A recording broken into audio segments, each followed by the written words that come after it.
We're just arguing over a word. And listen, I know Chris Wray. I love Chris Wray. And that sounded exactly like the Chris Wray I know. He would not have used the language Bill Barr used, but it doesn't mean that Bill Barr was out of line. When two people from New Jersey go high-scale English, you're in for a treat. I'll tell you. I was a young Nixon supporter in law school during his confirmation process. It was very public, and so I think he didn't hide that or anything. And you think he's been unbiased since taking the job? I think Bill Barr does his best to do the right thing. He was found by the Inspector General to have lied and to have illegally leaked information, and he was appropriately fired by the Attorney General, I believe. And that's what should have happened. And I can't live with an analogy between a disgraced deputy director of the FBI and anybody, Donald Trump or anybody else who sits in the chair in the Oval Office. The people decide that, and if Congress wants to, they can too. Does that mean? I would just say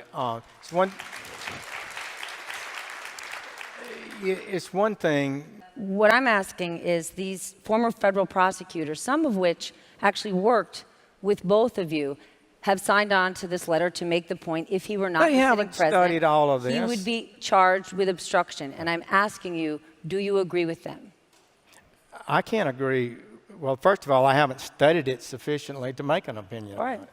And I don't think they probably have either. What do you think, Chris? You think they You all think read former and federal studied that report? prosecutors, Yeah, they all read the newspaper. apolitical prosecutors would have signed on? Stop. Apolitical prosecutors who worked for me had an opinion.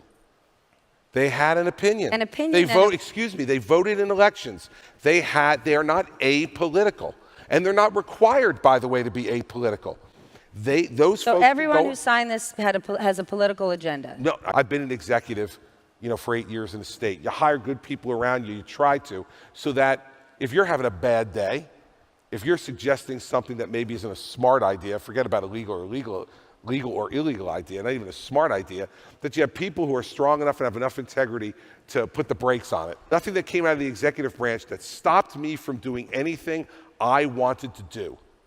But he did say in the report that there was a number of information that was deleted. Never served a subpoena on the president. That was his choice.